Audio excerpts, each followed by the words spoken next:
MSRP. Shop at your local Nissan store or at nissanusa.com. 2024 Nissan Altima, Kicks, Leaf, Rogue, Sentra, and Versa. All prices are manufacturer's suggested retail price. Manufacturer's suggested retail price excludes destination and handling charges, tax, title, license, and options. Dealer sets actual prices. KQFN Tempe. Also transmitting on K257CD Phoenix at 99.3 FM and K240 EU Mountain Hills at 95.9 FM. Wherever you go, take us along. Listen to our live stream on our free Fanatic app. Download it today.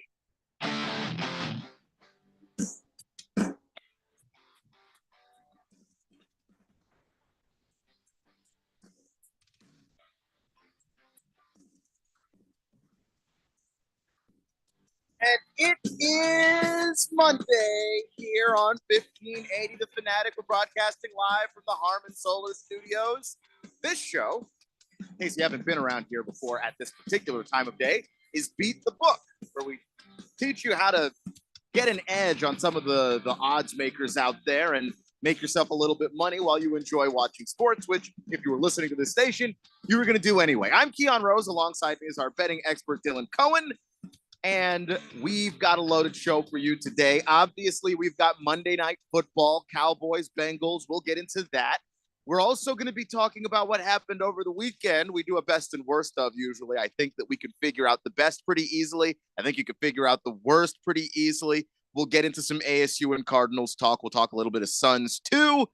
They're in the worst section of the show. And you're on the text line. You help us out here because at 888-368-1580, you let us know what you thought of the weekend. What were your best and worst of the weekend? And how did your bets go? Did you make any money? I had actually a pretty good weekend betting, which is kind of a new thing for me. So we'll see how that continues. Did your bets go poorly? Because we can make a support group out of it.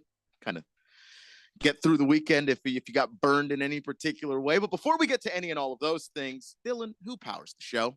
That would be Sport Trade. And make sure you search Sport Trade on your smartphone, get that app downloaded, and use promo code 1580 to take advantage of their 10% cashback promotion on new account signups.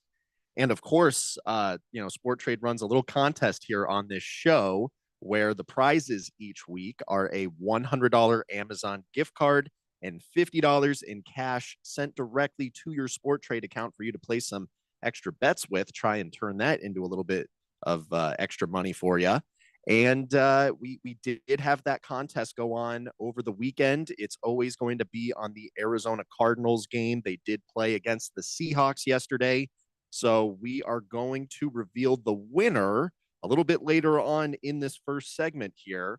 But to get this show started, we had to start with the absolute number one storyline of the weekend, and that would be our Arizona State Sun Devils. They were victorious on Saturday. They are your Big 12 champions of 2024.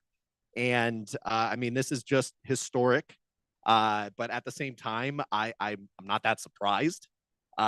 We've been pretty confident about our Sun Devils. I think it's hard to argue that there's been a better team than the Sun Devils, at least over the last 6 to 7 weeks.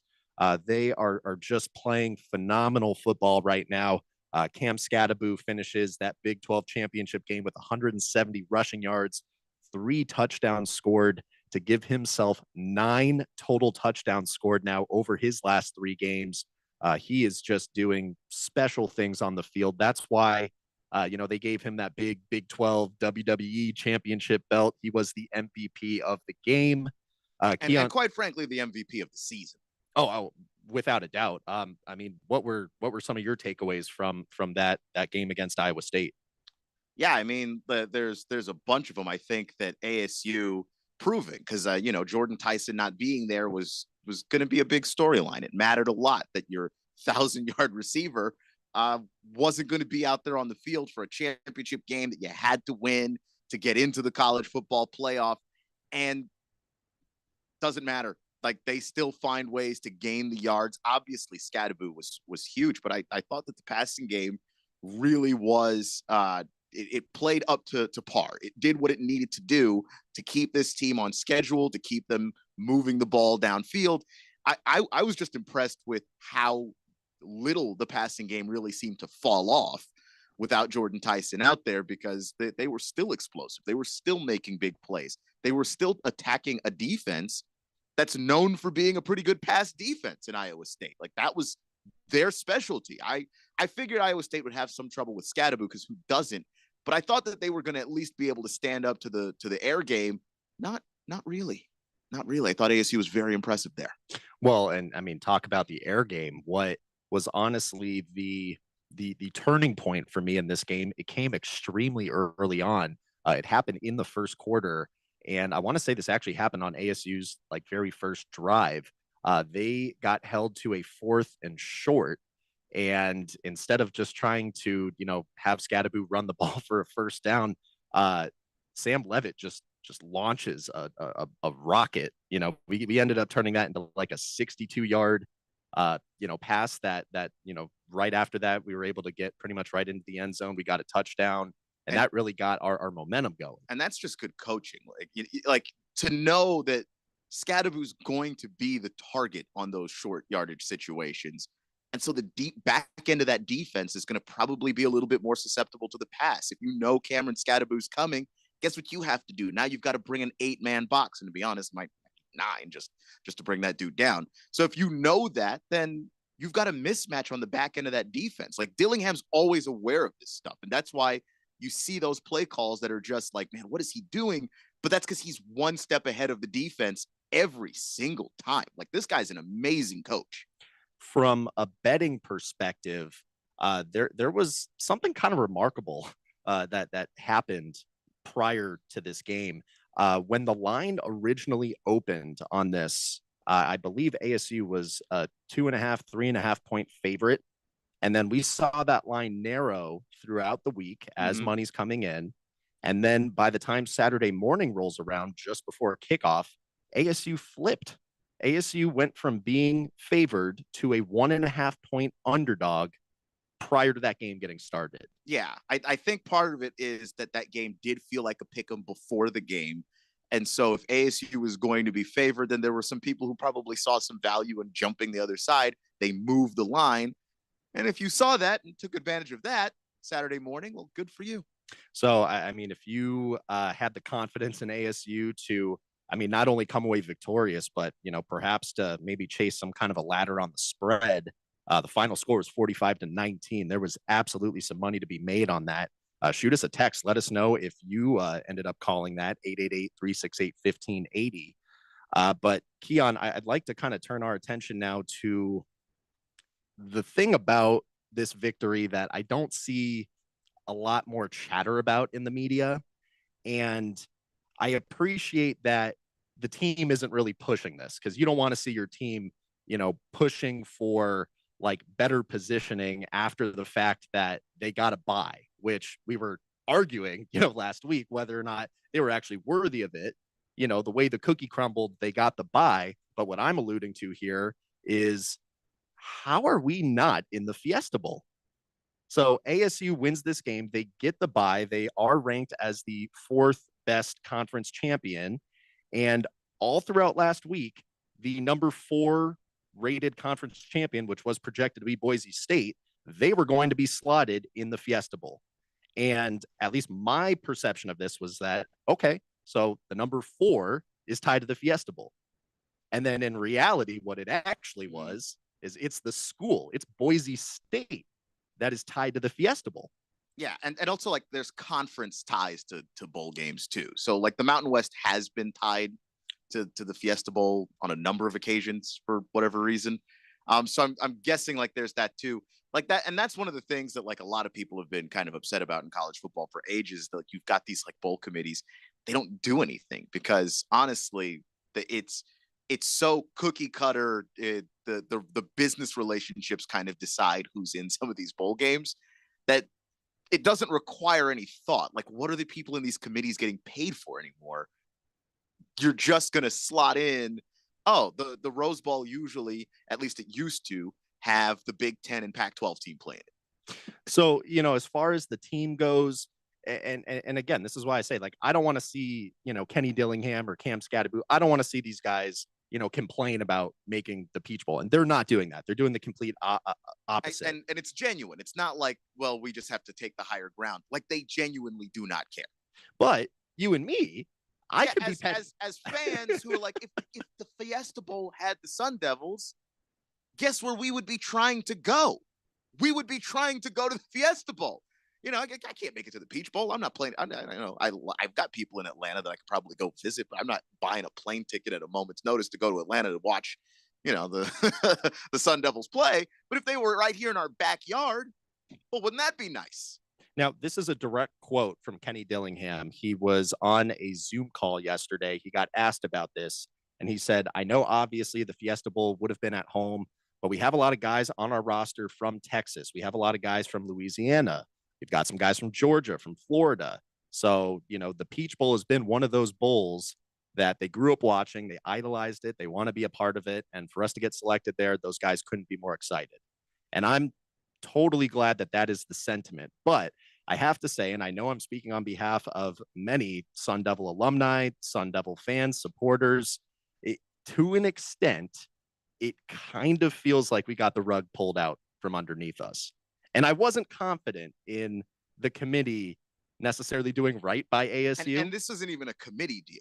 Well, and you're right, it's not. So, the way that this whole dynamic works right now, and Keon, you can probably speak to the history of this a little bit better than me, but, the evolution of these bowl games and the process that goes into selecting what two teams are, ultimately going to appear in these games, it's shifted from, a process that, was actually looking for, maybe the two most worthy teams. Like the two most worthy teams, and before these bowl games represented playoff games, you were trying to get like the best matchups in some of these games. Like, how evenly matched are these two teams? Like, oh, this team might be from a group of 5 school, and this might be a Power 5 school, but just the way that they play, it might result in a good game. It used to have a committee of people who thought all of these things through. Well, okay, if you took this team and you put it here, then who are these guys going to play over in this bowl game?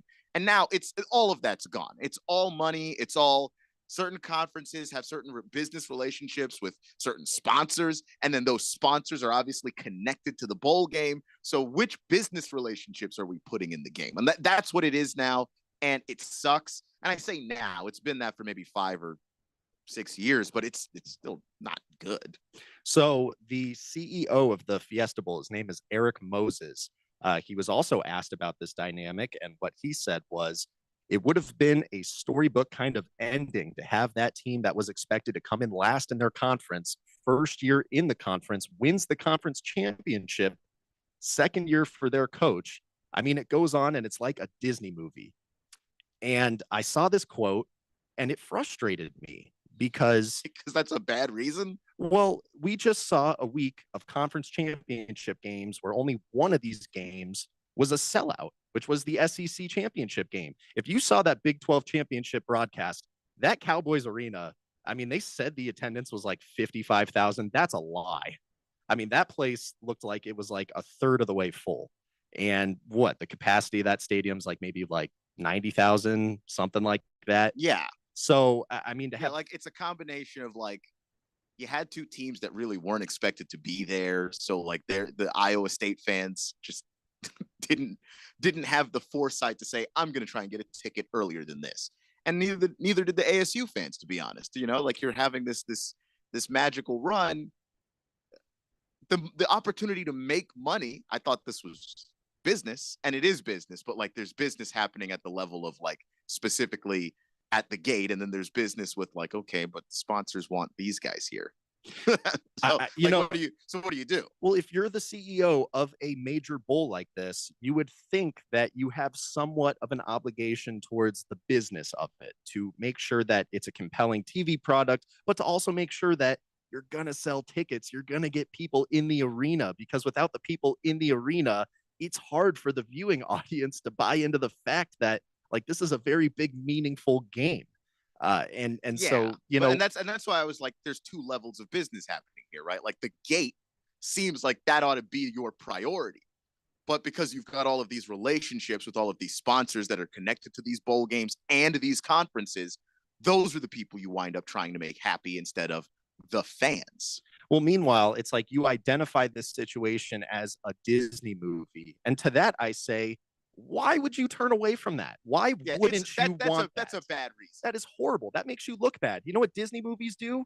They sell tickets at the box office. They're highly rated. They make them money. This is why Disney is the #1 studio in Hollywood. I don't know anybody that watched Inside Out 2 personally, but it made a boatload of cash, so somebody was watching it. Moana 2 just dominated the box office. And all of these live action Disney movies that were all like, oh, they're so crappy looking, and then like it just kills at the box office. Again, like people watch Disney movies. So yeah, to your point, like saying that is a silly reason. Imagine you're dating somebody, you fall in love with this girl, and then she breaks up with you, and you're like, why? And she's like, it's a little too perfect.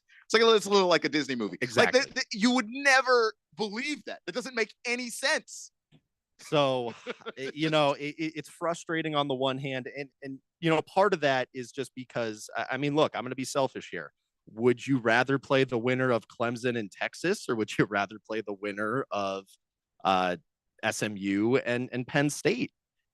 I'd rather take the latter. I think you'd rather take SMU and Penn State. Yeah, that's just clearly like teams that were competing for a national title a couple of years ago is Clemson and Texas, both of them. The Penn State hasn't sniffed the national title recently. Their offense is sometimes it just doesn't exist. And then you got SMU, who's like, look, good for them. Glad they're here. But, they joined an ACC conference that's not great. And then you've got the easy half of the ACC schedule. Like, that's just the fact of how SMU got here in part. They also won those games. So I don't want to take that away from them. But if you had to choose between the two teams, the team that got the easy schedule in their conference and the team that, it struggles to score points on a weekly basis, which one would you rather have? So, I was perplexed by it. I mean, at this point, I'm just hopeful for, our Sun Devils. And I mean, we are playing so well right now. Perhaps we could give Texas, a real, run for their money there. I mean, if it's Clemson, I don't feel bad about Clemson either. Like, I think with Clemson, like their quarterback is such a roller coaster ride. Like if this ASU defense is able to play at the level that it's been playing for the last several weeks, and then we get the bad version of Cade Klubnik, ASU could absolutely beat Clemson. Like that's not even impossible. That's not even like if I got into a coma and then woke up the day after that game and you were like, yeah, no, they beat Clemson. Like I wouldn't be surprised to hear that.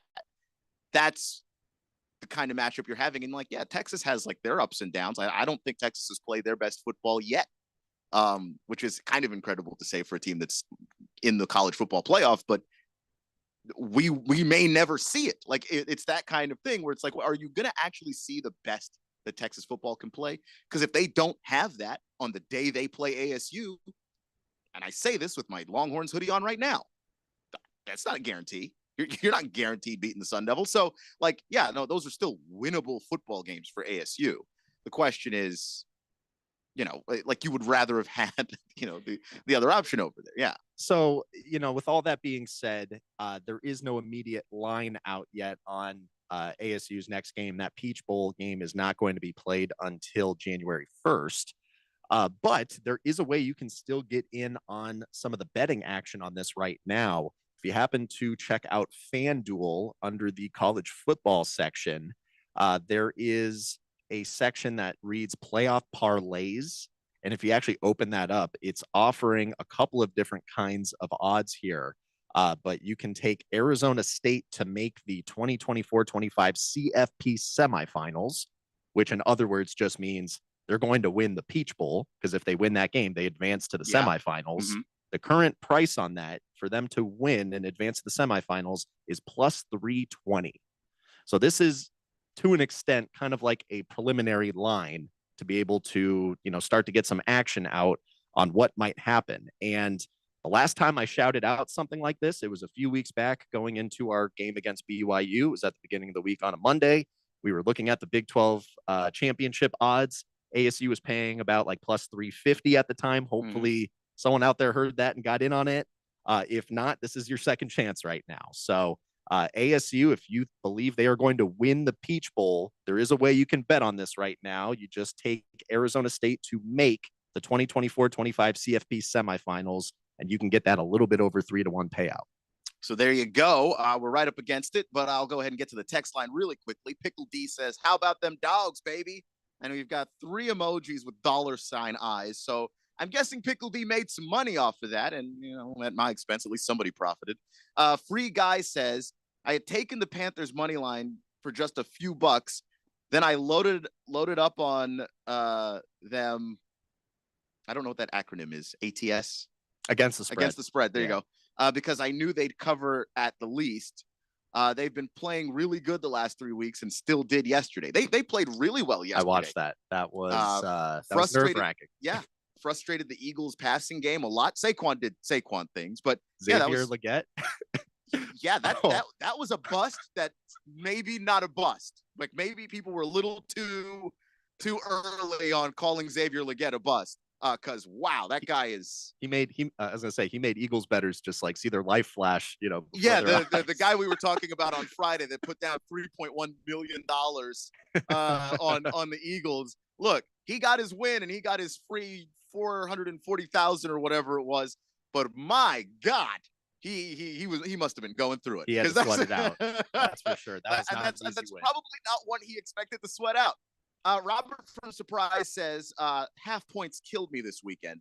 And then he also said in response to our playoff conversation, this playoff bracketing is a ton of games for college kids going from 11, 12 games to 14, 15 games. It's too many. I agree. But Robert from Surprise, it's all about money. They don't really care about the health of these players here. And Mr. Pink Guy says, wasn't Disney losing money? ESPN had a bunch of layoffs. No, ESPN had a bunch of layoffs because from quarter to quarter, if you want to say that you've made a profit, you lay a bunch of people off, and then you can act like the money that you've been making is a profit. Like Disney's not even close to losing money at all. They don't lay people off because they're losing money. They lay people off so they can tell the shareholders, look, we made a profit this quarter, even though what you did was you just fired a bunch of people. That's how corporations work. So that's that there. I'm going to leave the economics lesson alone because we've got some Suns basketball to talk about. We've got the Cardinals game to get to. I would say very briefly. I don't want to relive that too long. And then we've got some picks for today to get to as well. You are listening to Beat the Book right here on 1580 The Fanatic. 1580 and 99.3 The Fanatic. Live and local. The Fanatic is your home for fall football. Catch the NFL and NCAA live games on 1580 and 99.3 The Fanatic. Brought to you by Bet365. It's never ordinary at Bet365. Did you know you can get your prescriptions for less at your local pharmacy? You can with GoodRx. It's the free app that can save you money on your medications. Just search for your prescription, choose the pharmacy and the price that works best for you, and then show your GoodRx coupon to your pharmacist at the drop-off counter.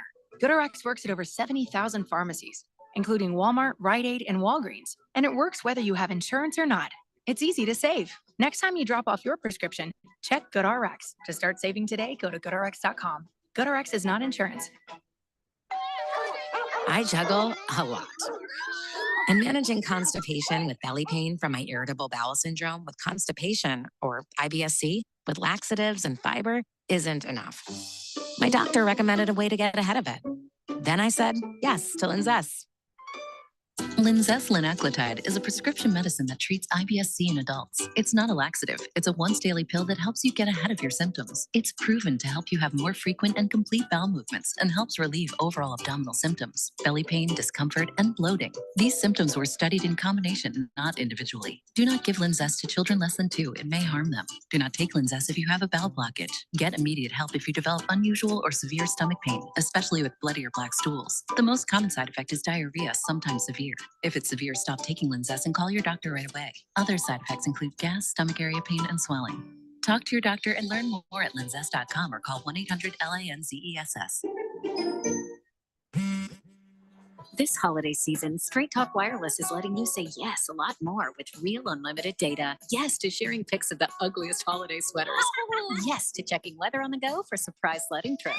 And with a free phone at sign up, let the yes-tivities begin. No way! Yes way. Straight Talk, real unlimited data. Available at Walmart or straighttalk.com. Offer valid through 1/5/25 while supplies last at participating stores. Taxes and fees apply. Requires in-store activation on select single line plans. Limit of 2 phones per customer. For network management practices, visit straighttalk.com.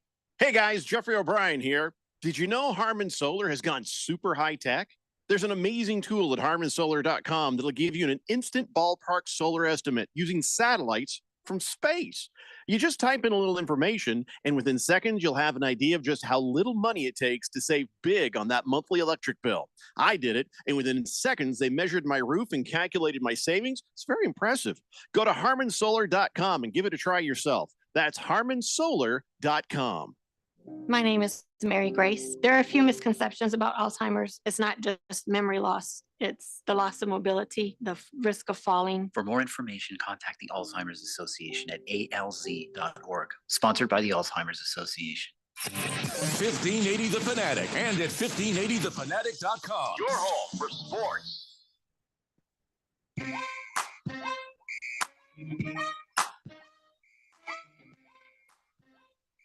So excited as we are to talk about the Sun Devils, we do have to now move to, well, the side of the conversation that winds up being the worst of the weekend, and that would be the Arizona Cardinals. And there's a lot of things to complain about in this game. I was disappointed in the Cardinals defense, which had been playing really great the last 4 or 5 games.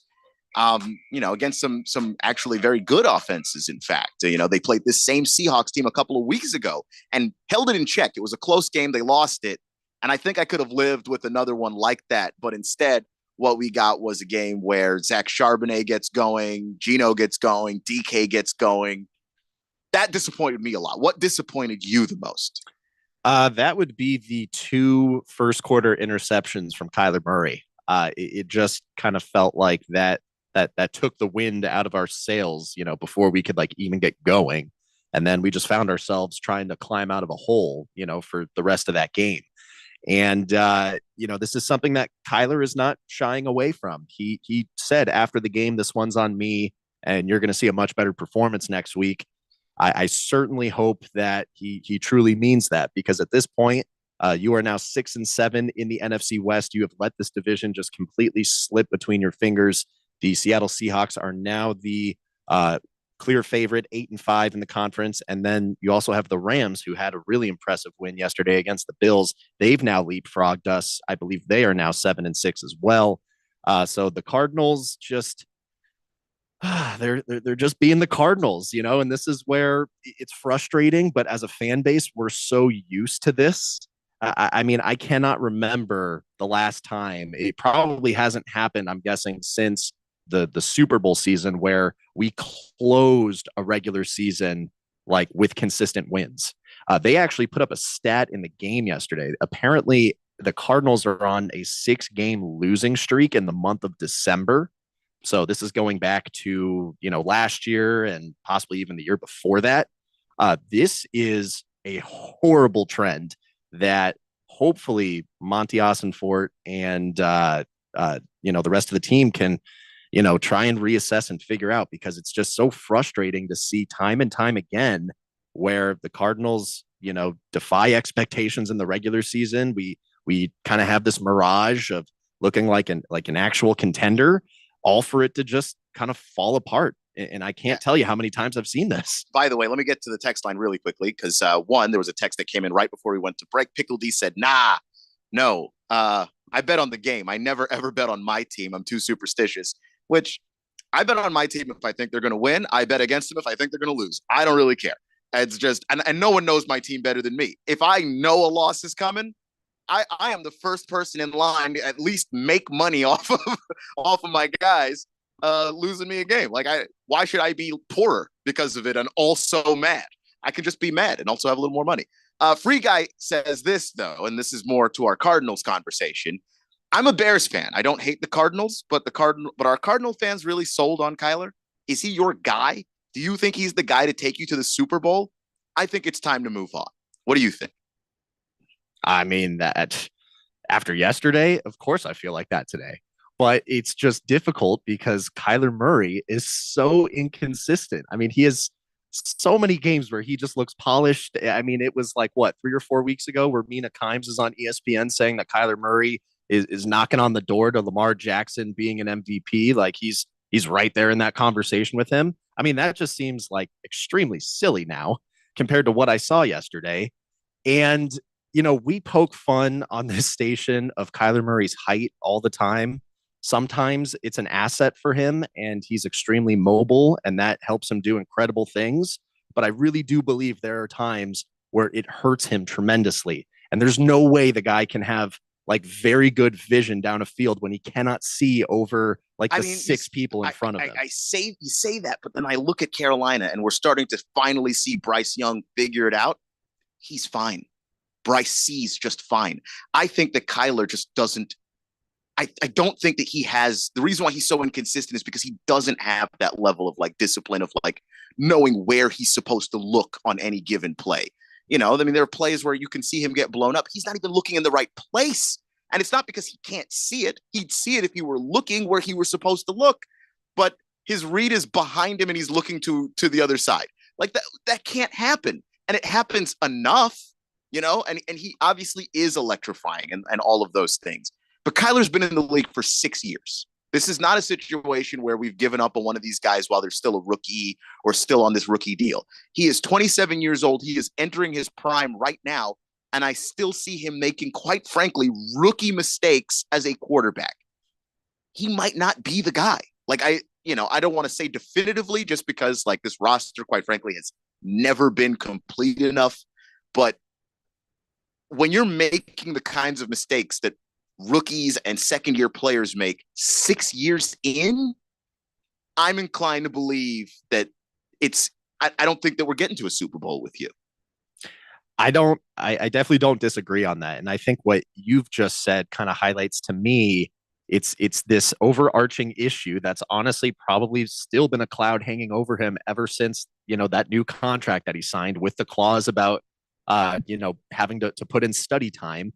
There are just too many questions about how committed Kyler Murray is to the game off the field and improving himself. You hear about guys like Jaden Daniels, who has a key to the facility because he's so dedicated to trying to improve his craft that he's going to get into that building at 4 a.m. or 5 a.m. every day and work his tail off.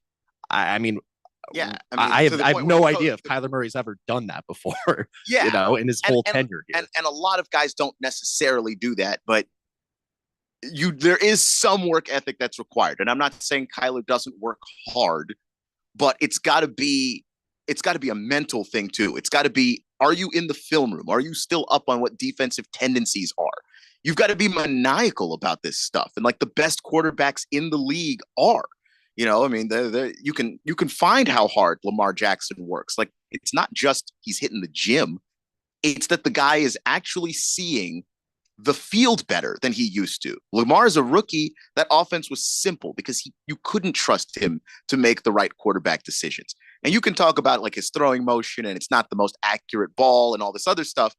Lamar's always looking where he's supposed to be looking. The ball is always going where it's supposed to go. And you don't always see that with Kyler. And there are guys that are his contemporaries, they're his same age, and they're not having these same struggles.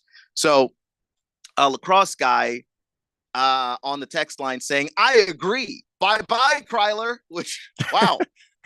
Pickle D says, Murray is a bum. His mentals aren't there, never have been, never will be. Take away his first read and ability to run, and he's toast. Swazman says, hey, guys, you know how it's going when you're winning, even if you're playing average, people won't complain about you. But the Cardinals are on a 3-game losing streak and not looking good. So, of course, you have to criticize Murray. And like, yeah, you do have to criticize Murray. When you're on a losing streak, the quarterback is the most important position on the field. Any criticism of your game, of a team, is going to start with, well, what's the trigger man doing? What's the guy who runs the offense? What is he doing? And the answer is, if we're completely honest, not much in these games that they lose. Kyler has, at least this season, and I've been looking at the PFF numbers every single week, Kyler doesn't have a game where the Cardinals lose, but Kyler looks good.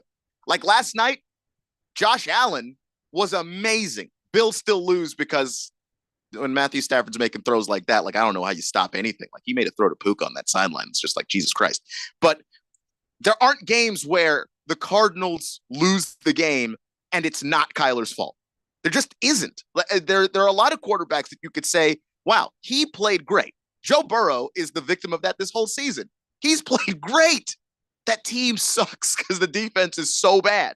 We don't have that for Kyler. When the defense is bad, he's also being bad, not helping the situation. So yeah, you have to criticize Kyler Murray. Like, that's not crazy. That's actually really normal.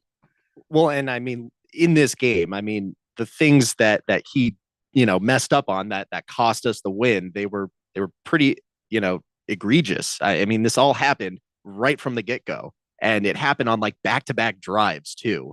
So I guess, my whole thing on Kyler, I wasn't necessarily directing that towards the prior two losses, before yesterday, but even Kyler came out and said, this one's on me. I was really bad. But he looked bad in those too. Like, his grades for those are also terrible. Like, there are almost no Cardinal games where the Cardinals win, but Kyler's bad. Well, and to that point, if you look at the odds now for the NFC West, this is coming down to a two-horse race between the Rams and the Seahawks. Cardinals have now fallen back to plus 1,100, 11-1 odds.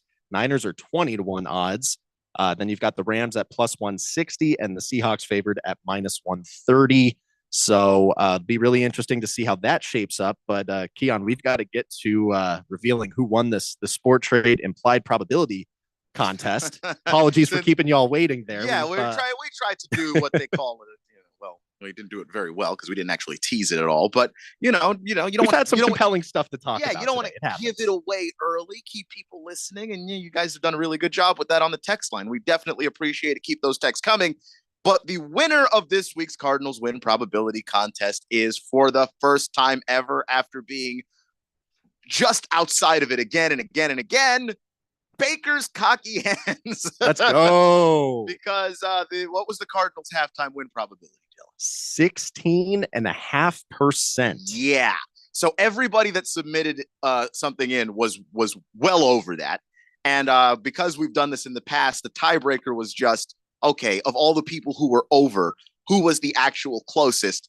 And that would be, this time, Baker's Cocky Hens. He guessed 44%, so nobody thought the Cardinals were going to look as bad as they looked Sunday. And yikes. But he was able to be the closest one of all the people. He hangs around 40%. He's very consistent about his 40%, and it looked like it paid off for him this time. I mean, it was 24-10 was the score at halftime. So, I mean, think about that. That's where odds makers had Arizona's chances at. I mean, we're down 2 touchdowns because of the Kyler Murray interceptions, but we're also at home. I feel like, and then, I felt the same way. I'm like, oh God, Murray just doesn't have it today. Seattle's got our number. Like, they probably got it right. But I mean, it just speaks to the difficulty of this, because there's been plenty of other times where we've seen the home team within like 2 scores at halftime, and it's still somewhere maybe in the 40% range, the 30% range. So, to be all the way down at 16.5, and this is why I continue to say this every time. My advice when we do this contest is to shoot really, really high or really, really low. In this case, it worked out for Baker's Cocky Hens. I'm extremely excited you finally got one of these, because it's been tough watching it get so close. Watching Baker's so many Cocky Hens be the bridesmaid and never the bride every single week. It's brutal. It's brutal. So there you go, sir. Congratulations on your win. Swazman is saying that the Chicago Bears have the opposite problem. Coaching and personnel, like offensive line, seem to be the issue, not the new quarterback. And I agree, by the way. I think, you look at certain teams, the quarterback seems to be playing well despite the fact that the team is losing. So you can sometimes look at the numbers and also just watch the game with your eyes and go, the problem here isn't Caleb. They're not losing because of Caleb. Maybe he could play at a more superhuman level and elevate them beyond where they're at, but he's not the reason they're losing football games. When you look at the numbers and you look at the games, The reason why the Cardinals win is very often Kyler when they win. And the reason that they lose is very often Kyler when they lose. And then T-Licious sent in a bet slip of a parlay that hit. So we'll get to that on the other side because we've got Suns talk. We've got the picks for today. You're listening to Beat the Book right here on 1580 The Fanatic. 1580 and 99.3 The Fanatic. Live and local. At Diamond Dave's Desert Wholesale Diamond, we offer incredible diamonds, both mined and cultivated, all at amazingly low prices. check out these cultivated lab-grown diamond earrings. 2 carats total weight, collection color and lab grown, only $25.90. And she'd love this amazing tennis bracelet in natural mined. 4 carats total weight in yellow or white gold, only $39.90. And how about this diamond chain in cultivated? 12.5 carats total weight, collection color and lab grown, only $79.90. And last but not least, especially this year, 1.5 carat floating diamond pendant. Collection color and lab grown, only $9.90. Call, email, or message us for an in-person appointment. Or sit back and relax for free FedEx shipping anywhere in the USA. Call Diamond Dave at 480-397-2450. That's 480-397-2450. Or follow him on Instagram at Diamond Dave Cantor. That's at Diamond Dave, Kantor.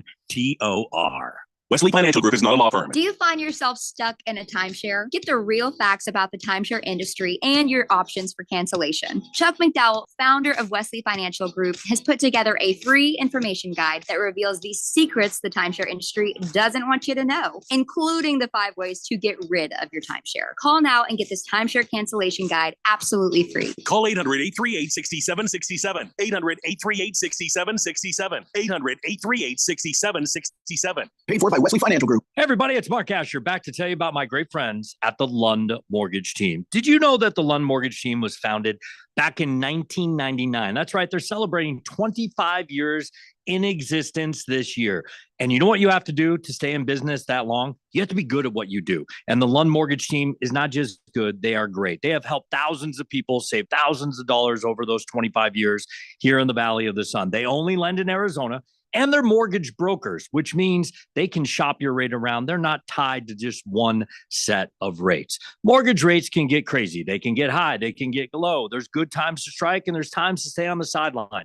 Let the Lund Mortgage Team be your coach, be your team leader when it comes to these huge decisions. Call 623-875-9940. That's 623-875-9940, or you can always check them out at lundmortgage.com. Great website with all the tools you need. Call them today. They're my great friends, and you'll love them. It's the Lund Mortgage Team. Let's say you've got questions. You're looking into solar, but you don't know where to start. Well, Harmon Solar has the answers. Hi, I'm Jeffrey O'Brien, and listen, there's a couple of ways you can go here. One, visit harmonsolar.com, browse around, because right across the page, they got links to all sorts of great information, like frequently asked questions, equipment, tax credits, even testimonials. Or just give them a call, 800-281-3189. Ask them directly. They'd love to hear from you. That's 800-281-3189. Or just go to harmonsolar.com. The most important event in sports could happen at any time. Like right now.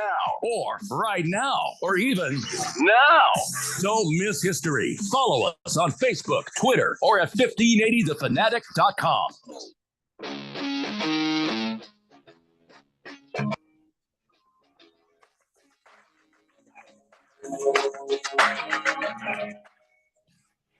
A couple of texts on the text line really quickly, and then we'll get to the Phoenix Suns and what they did this weekend.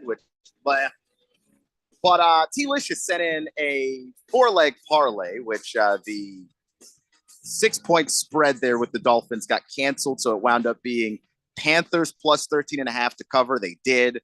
The Steelers -7, which they covered that, and then the Buccaneers -6.5. They covered that. And a $5 bet turns into a $44 victory for T-Licious. So good for you. And then Mr. Wilbur actually sent this text forever ago, but we got off on a Cardinals tangent, so I just didn't get back to it. Mr. Wilbur says, you're not going to believe this, but I'm going to say it. I actually see Tempe. He can't say ASU because he's a Wildcat fan, and it's I imagine that physically hurts you to say. But he said, I can see Tempe being able to defeat Texas by 10 or more points in the Peach Bowl. Yes, I said it, and please feel free to share it with Jeffrey. Well, the Daily Blender is coming up next. You can just tell Jeffrey yourself, but I can't see that happening. I can see them beating Texas 10 or more. No one's beaten Texas by 10 or more this year. This is just, except for Georgia. The second time Georgia didn't do it. So that's not, I don't think that's, it could be inside of 10. Like I could see ASU beating Texas by a touchdown. Yeah, I probably wouldn't bet it that way. Yeah, but we're talking multiple touchdowns. No, I don't. No. Yeah, Texas is a juggernaut. I mean, let's they're not deep. sugarcoat it. They're just deep as hell. It's just that they keep running up against Georgia, and Georgia's even deeper. So, like that's going to be obviously a problem for them. But I think that ASU could absolutely win that game. I don't think that's crazy to say. All right, let's get to the Suns before we run out of time. Yeah, I think we're gonna maybe have to spend a little bit more time on tomorrow's show elaborating on this. But our Phoenix Suns, they played back-to-back games over the weekend. They had a game in Miami on Saturday, and then they had a afternoon game a little less than 24 hours later. So pretty quick turnaround against the Magic in Orlando. And that Heat game, they were full strength in that one. We were not. So, to lose that one, that wasn't exactly mind-blowing. But the one that requires us to call out the Phoenix Suns right now is the inexcusable loss to the Magic yesterday. For those that are not aware, the two best players on the Orlando Magic are both injured right now with the same injury that's going to keep them out for a very, very long time. And I'm talking about Paolo Banchero and Franz Wagner. So, we've seen how this team has managed to stay afloat without Paolo Banchero. But when you take away Franz Wagner and his, 30 shots a game, you have to imagine that Magic team is going to stumble a little bit offensively, and it should provide the Suns with an opportunity since you're on, this road trip right now where you already dropped the game to the Pelicans. You haven't had a single win yet. You would have thought that the Suns would have been able to have turned their fortunes around and taken advantage of the opportunity and got the win yesterday. But that's not what happened. The Suns lost 110 to 115.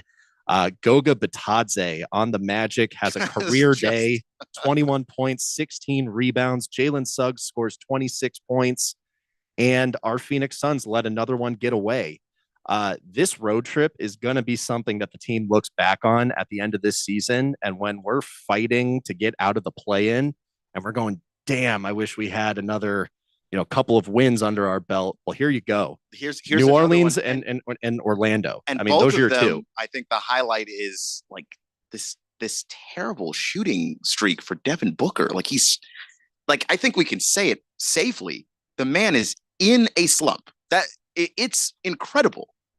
And look, Kevin Durant is a generational player. I'm not going to argue about his talent or what he does for this team, but we have to be able to find a way to beat teams when he's not available for us. Our record without Kevin Durant right now is embarrassing. And hopefully someone within the Phoenix Suns organization is screaming enough is enough, and something's got to change. And with that being said, we'll have more to say on this tomorrow. The NBA is taking a little bit of a pause this week because they're doing more NBA Cup stuff. So the Suns aren't even back in action until the end of the week. They are playing the Utah Jazz. Hey, this is another week of no games for Durant to get healthy, for maybe Nurkic to get healthy. Hey, you'll take it the way that things are going right now. It's gotten to the point where Durant just has to be out there because you're not getting enough out of Devin Booker, who's taking the lion's share of these shots, and he's just not making them. So, hopefully something's going to give there. But let's turn our attention towards the Monday Night Football game. That is a matchup that you will be able to get the broadcast for here on 1580 The Fanatic. That'll be on just after the Daily Blender. And this is a matchup that we've shouted out over the last couple of weeks because it is definitely a tremendous betting opportunity. And it's one that we've had our eye on for a little while now. It's the Dallas Cowboys at home taking on a pretty difficult offense in the Cincinnati Bengals. And you take a look at this line right now. It opened at Cincinnati being favored by 5.5 points. The line has since narrowed. There's actually some positive sentiment towards Dallas getting another home win. I understand they're on a 2-game winning streak. That's fantastic. They are not going to win today. They do not have the ability to contain this offense led by Joe Burrow. And when you look back at the Cowboys and you spot some of those big 20-point blowouts at home, I don't necessarily know if it's going to be that big of a blowout, but I definitely have it down for the Bengals to win this one by double digits. How do you see this one, Keon? Yeah, I mean, I don't know if I can trust the Bengals to win by double digits just because they can make any offense look elite when that team plays them. This Bengals defense has been absolutely atrocious. You take a look at the numbers. They're the 28th ranked defense. They're 23rd against the run. They're 27th against the pass. They're bad at everything defensively. So that's why I worry a little bit, not because I don't trust the Bengals to score, but because I don't trust them to stop Dallas too. But I don't think that Dallas has what it takes to just go stride for stride with the Cincinnati Bengals with all the weapons that they have. Jamar Chase is playing great ball. T. Higgins is playing great ball. Joe Burrow obviously has been putting up insane numbers and might actually have been at some point in this season in the MVP conversation were it not for the fact that he were attached to a team that can't defend, you, me, and 9 of our closest friends. So I think, like, when I look at this game, I'm like, if you really want to climb the ladder, like, you could probably climb the ladder with both quarterbacks, to be honest. Well, and in particular, Joe Burrow, he has been just phenomenal over his last 3 games. And you take a look at his line on passing yards tonight, and last time I looked at it, it was about 270. Let's double check and see if that's moved throughout the day. And you can see all of the picks that are put out from this program, Beat the Book, a couple of different ways. You can visit the 1580thefanatic.com website and click on the Beat the Book with Dylan Cohen logo. That'll take you right to the Beat the Book website where you can see the bets that we recommend each day. You can also follow me on Instagram. The account tag is at Beat the Book Fanatic, all spelled out. You just hit the link in the bio, and then that'll take you right to the site so you can see the bets that we're recommending. And just looking at Joe Burrow's line right now on passing yards, 274.5. So I think that's moved up a little bit throughout the day. Nothing really crazy. Yeah, this morning it was sitting at 270. But like Keon said, this should be a game where Joe Burrow can clear 300 yards passing fairly easily. He's done that his last 3 straight games. His last 2 games, he's been going up against some of the more elite passing defenses in the league when they played the Steelers and the Chargers. So, now they get to face a Cowboys defense, which is a step down from those 2 teams. Yeah. You got to think the Bengals are coming into this one, eyes wide open. This one's going to be about the stats. Maybe this one's going to be about trying to get some contract incentives. Yeah, I mean, T. Higgins in particular has been on a tear this season, and notably, he got a deal done to be able to play this year. But he wants that long-term money. He wants to be on that team with Jamar Chase, but also be compensated well for doing it. So, yeah, I think the numbers are in play here for these Bengals, and I think that they don't want to go out looking like the worst team in that division. Now, another potential ladder play would actually be on the total score of this game. And, considering doing some form of a ladder on the over, if you want to actually look at just the trends of over-unders on Monday Night Football, Monday Night Football overs are 12-4 so far this season, going over the total by 6 or more points per game. This is the second best year for overs on Monday Night Football in the last 20 years. So it's a trend that's been playing out over the course of the Monday Night Football games. But then you just give this one the eye test. And like Keon said, these are 2 generally underwhelming defenses.